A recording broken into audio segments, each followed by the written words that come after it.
Hi peeps, it's Joanna. I am back with my 5-month update on the Bowersox Protocol. I'm going to let you know how I've been doing and how everything has been progressing. So I am officially done with the protocol. I went and saw Dr. Bowersox. We don't really feel like I need it anymore. I've been doing so well. I feel like it has been a godsend to me. I've been doing a lot more research and a lot more learning about what really causes fibromyalgia and some of the things that I have to do to heal it and to keep it away.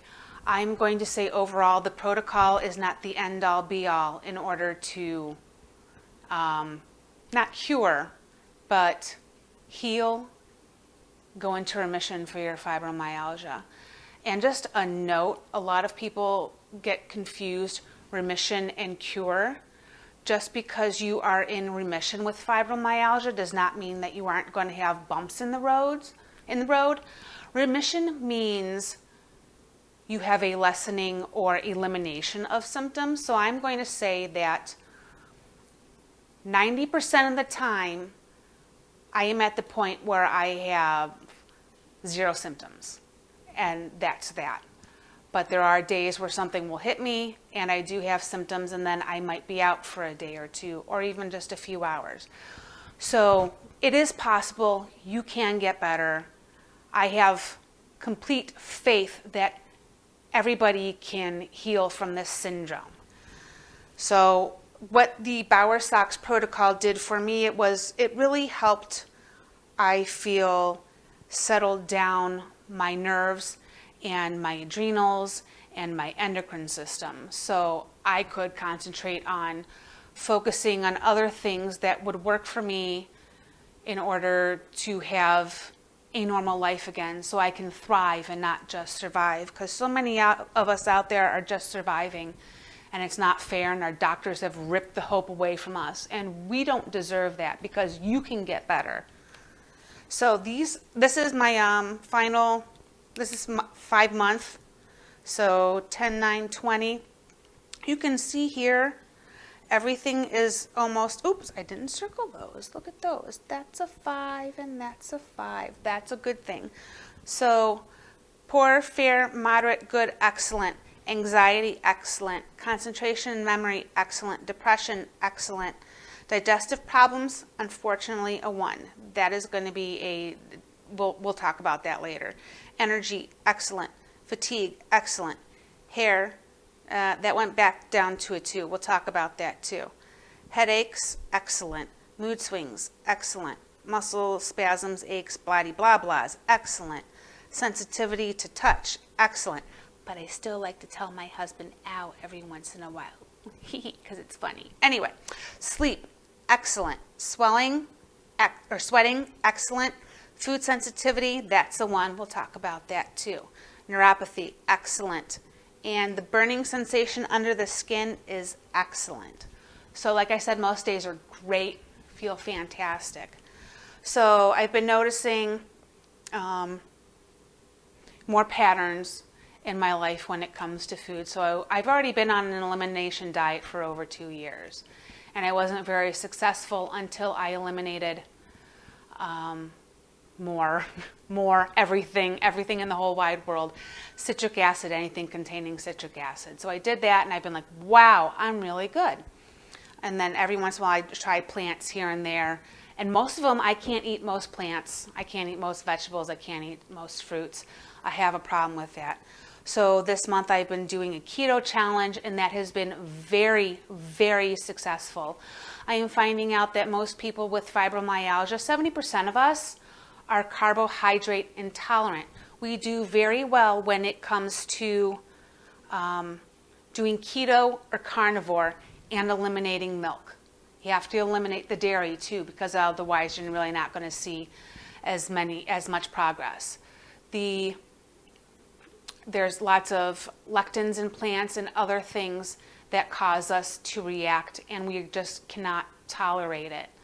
95% of people that have fibromyalgia have food intolerances.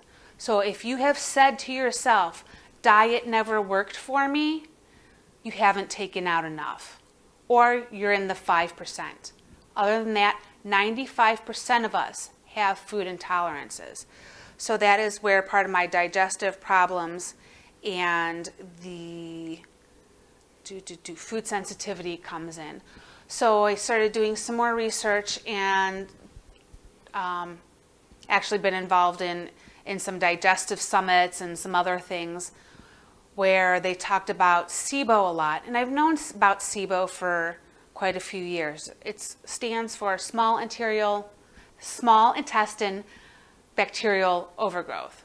So you are not supposed to have bacteria in your small intestine. It's supposed to be a sterile safe haven where digestion is still occurring and starts to go into the large intestine. Well, most of my life I have had a carbohydrate-rich diet. I grew up having not really very much real food, and that continued into my adulthood too, even though I tried to make it better. And that is the number one key for having this issue. So it causes a lot of food sensitivities and pain and exhaustion. It can actually potentially be the cause of your root cause for fibromyalgia. They have done tests and studies, and of these tests and studies that I have found, 100% of the people that have fibromyalgia, 100% of the time, also tested positive for SIBO. So I suggest you get to your doctor and get that taken care of. They can take care of it with antibiotics, which I am not a fan of because that can screw up a whole bunch of other things. My doctor has me on GI Microbe X. You can buy it on Amazon. It's $90 for 120 pills. And I started that last week, and I can tell that it's taking care of some stuff. There's a thing called die-off, which I've had a lot of. I have basically had flares, what seems like a flare, since I have started taking this medicine for the SIBO. Yesterday was pretty good. I decided I'm going to start taking it at night. And I've been doing that for a couple of nights because my days were pretty much worthless, just sitting around like this and falling asleep because of the die-off. I've noticed last night that it wasn't nearly as bad. It was like pretty intense for a couple hours, and then the die-off symptoms died off. So that is what is going on with that. So I will keep you updated on that. But if you have fibromyalgia, you probably have small intestinal bacterial overgrowth. That could be your root cause. Get it taken care of.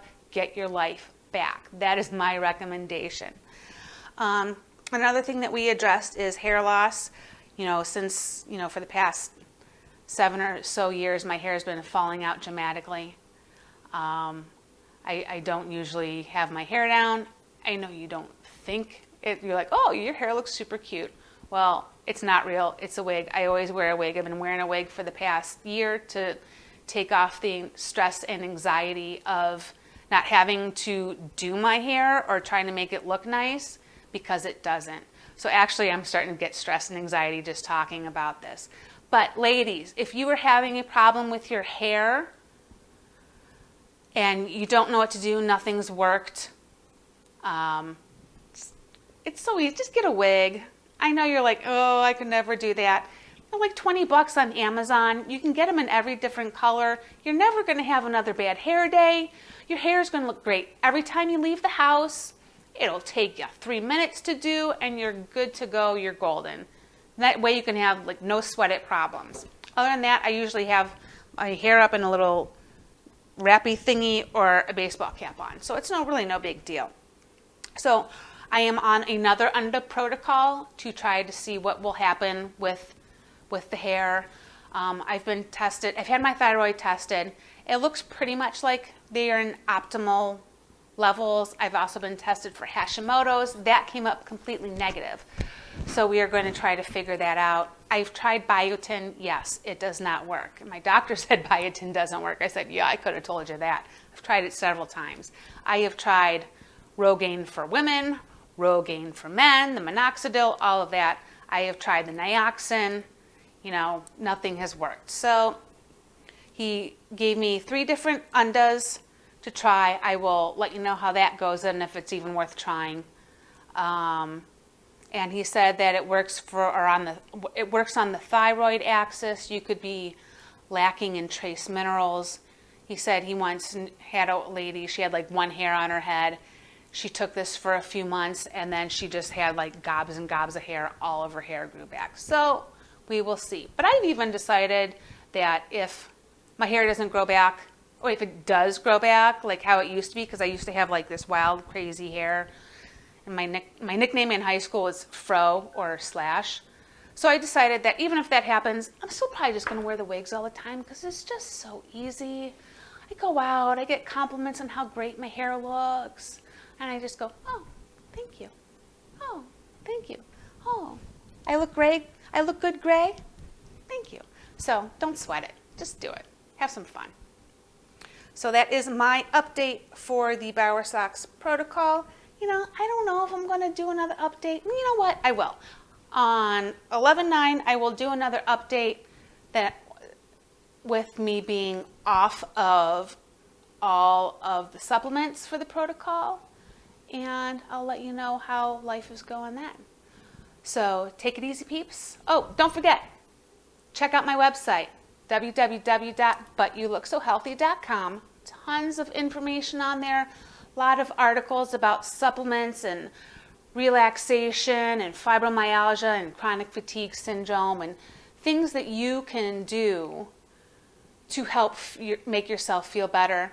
And also check out my Facebook page on Facebook at But You Look So Healthy. And we will see you later. Bye, peeps.